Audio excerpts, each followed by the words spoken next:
What's good, YouTube? It's your boy, the official Cliffy J, and I'm back with another video. And today, I'll be giving you guys my best players to never win the challenge list. Now, I'm gonna be looking at the men and the women in one video instead of making two. So I'm only giving you guys a top five for each one.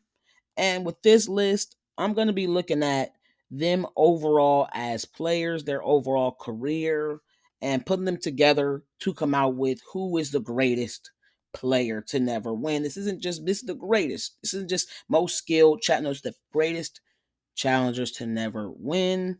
And I think that does drastically change the list from what it would have been.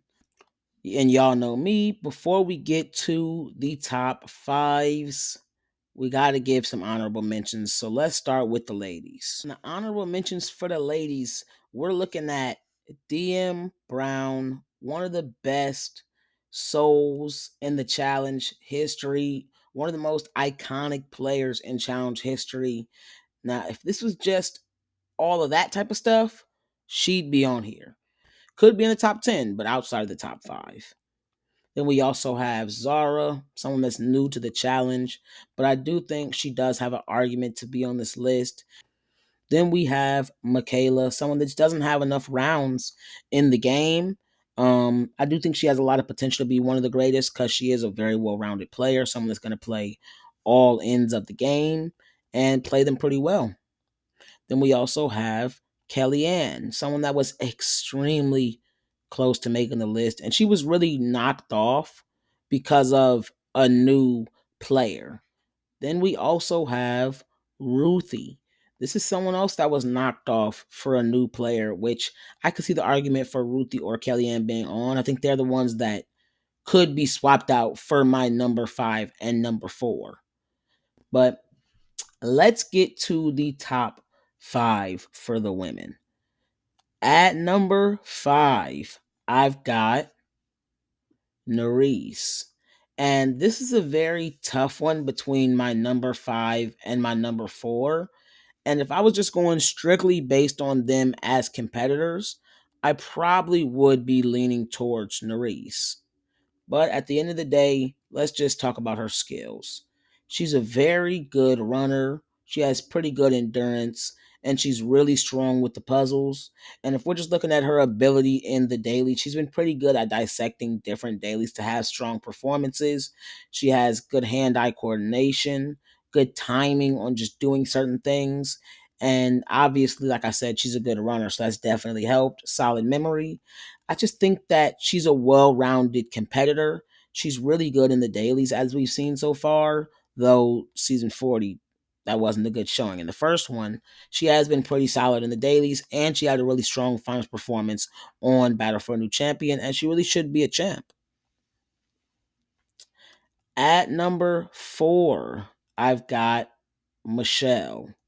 And me having Michelle this high in terms of the best players to never win, it is a little surprising, but I also understand. I was the guy that was saying a year ago that she is the next Ashley. She's the next Sarah Rice in terms of, a very strong swimmer and very good mentally. Not the strongest physically and stuff like that, but she also has a political side to it. I think she is a very similar archetype to those women. Those are also very polarizing figures in the history of the challenge.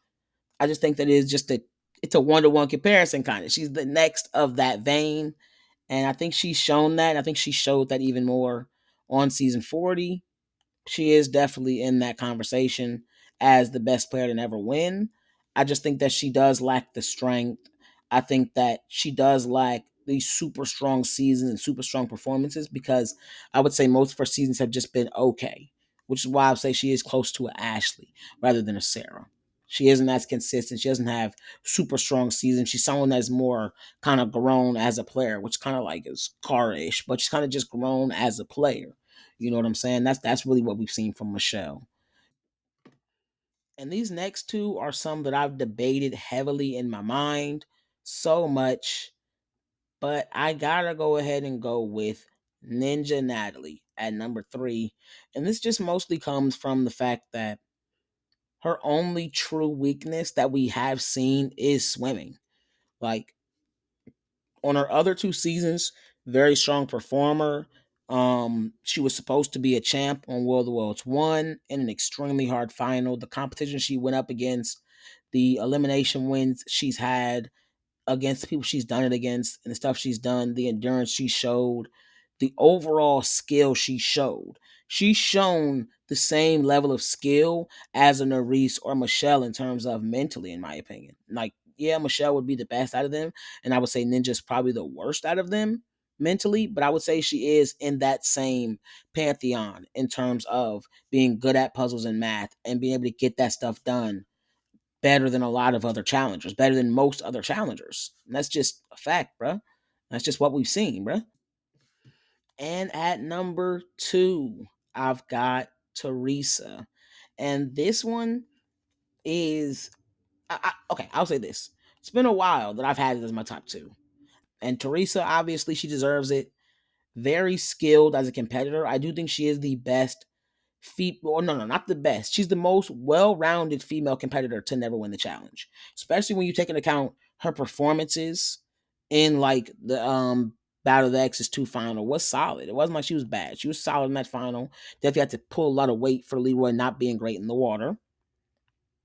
Well-rounded mentally. She's not terrible at puzzles or math or anything like that. She can do those things.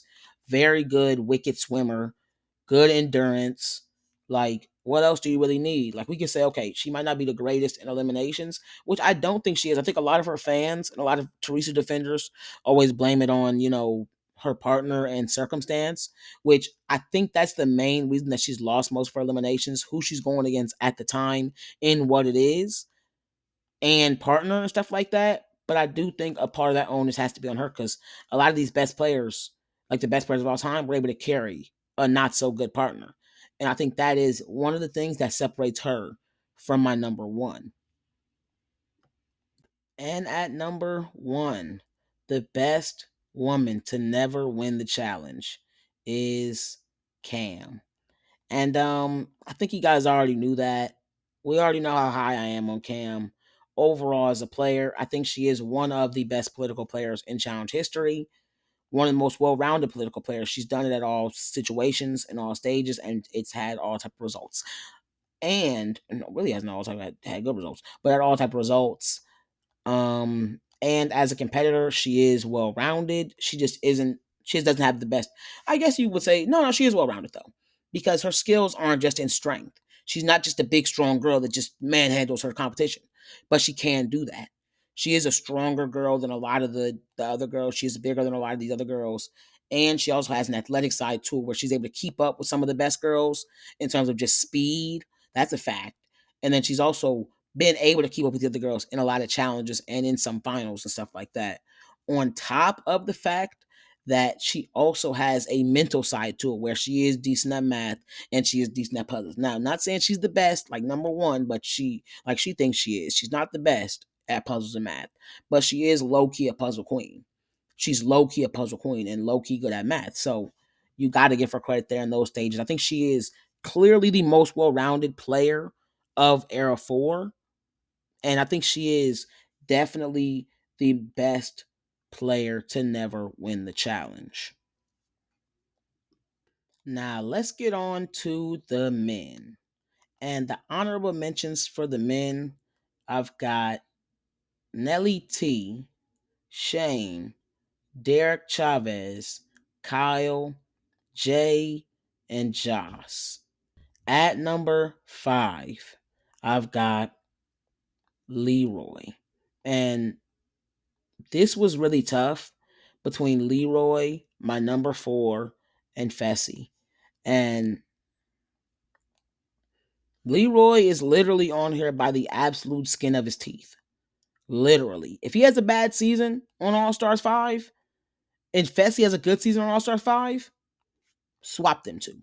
And obviously, if Fessy wins, obviously he won't be on the list anymore. He won't be on the list anymore. But swap those two. If you know what I'm saying, which it probably will be swapping those two. But I'm just looking at it like I think Leroy has more good seasons simply because he's done so many more seasons. The longevity that also goes, to Leroy. Um, Finals performance actually goes to actually goes to Leroy, in my opinion. Um, and then also, you know, just that's actually it. That's actually the only thing that really solely goes to Leroy. But I think that's enough when you take into account the fact that Leroy is a good enough competitor, like to win the show. Not as good as Fessy, but he's a good enough competitor to win the show. Then he also is just like has eliminations, like so many elimination wins too. He has like Leroy has it. Like he has records. He has what he needs to be on here. A legacy, so many finals appearances, all this. Leroy got a lot. He is one of the greatest players. So I'm sorry, Fessy. It's by the skin of his teeth because competitively, he's not on this list. He's not sniffing the top five. But you put everything in there. I'm sorry, Fessy. Leroy got to be over you, bruh. And the next player that I'm about to rank is Theo. And having Theo at number 4 and Fessy off the list, it kind of angers me. But when you put everything in it, when you're putting every little part, like I already had decided I would have Theo or Fessy, but this is like the margin. This is like the margin, the small little gap, because it's so close.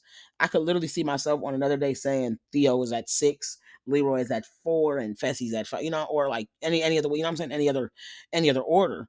But when I'm looking at their consistency, I would give it to Fessy, and well roundedness, I would give it to Fessy. But as a competitor, it's basically even with Fessy and Theo for me. And then Theo has the finals performance for sure. Theo also is neck and neck in elimination performance. If not, I would give that to Theo. Like it's, you know what I'm saying? Especially after season 40. We're taking into account season 40 now, which is why I'm giving Fessy consistency. Because if we're not I wouldn't even give him consistency. Politically, I would give that to Theo. He has the finals performance. Like I already said that. But yeah, I just would lean Theo. But yeah, at number 3, this is very tough. This is like a switching back and forth type thing. I'm gonna go ahead and put Kylan. And this one was really, really tough, but I really decided that I'm gonna go with Kylan because I think he is just as well rounded as Fessy. Like I would genuinely say he's just as well rounded because he is smarter. I would say he's smarter than Fessy, and I just think that the preparation he did for the challenge puts him at the same level. I mean, from what we've seen as Fessy in terms of daily performance, like he's very good in dailies, and then also very good in eliminations. So it's like, and the only reason he got destroyed in that final was because it was so much swimming. His swimming is bad, don't get me wrong. But if it wasn't so much swimming, he does not get cleaned in the final like that by anybody, even Jordan. Like he's shown to be very good at a lot of different challenges and stuff like that.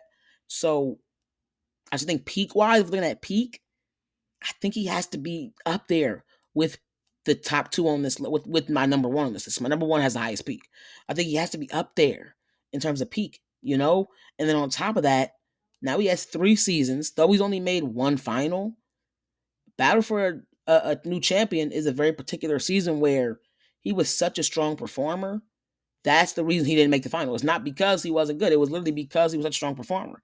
And you even can give him some credit politically because he had relationships, was able to pull off a move and stuff like that with someone that was going against him that had pre-game alliances that built his alliance. There was a lot of pre-gaming that went on that made his line so strong that Kylan wasn't privy to. Same with Azara. So for me, I just think it's a lot of well-roundedness there with Kylan. I think he is the most well-rounded out of the players we've talked about. Because as a competitor, I would say he's just as well-rounded as Fessy. And then politically, he's better than Theo, I would say.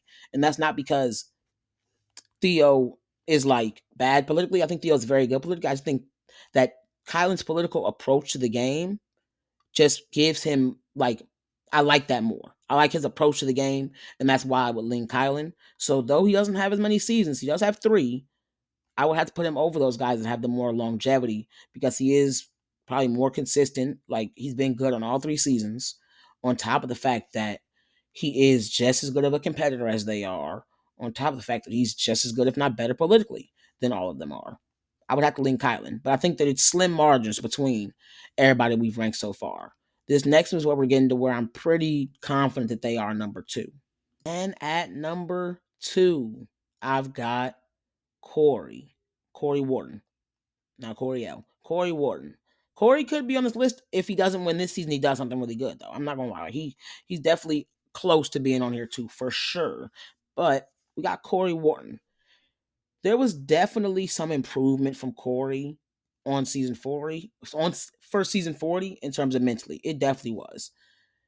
These past 3 or 4 seasons, he's gotten to a level of consistency and well-roundedness that I honestly think that he has had like a top 15 male peak. You know, he has developed into something that I would consider in that area as a player. On top of the fact that he has so many finals appearances, on top of the fact that he also has so many strong political seasons. He has like 3 strong political seasons. So I do definitely think that he's done a lot as a challenger. I think he is one of the greatest challengers of all time. Like, if I'm being completely honest, I do think Corey is a very great challenger, and he also is a very strong competitor, elite, one of the greatest elimination performers of all time. Like, yeah, I think that Corey definitely needs credit and needs to be recognized as one of the best ever. And he is definitely one of the best to never win. And I understand why he recognizes himself as that. And at number one, I've got Paulie. And I think this was obviously like something that you guys probably were expecting. I glaze Paulie all the time. So we're gonna just keep glazing. Gonna keep glazing away. Um, and this is serious. I'm not joking, guys. I'm so serious, and it pisses me off. Some people that try to act like Paulie isn't one of the best players ever.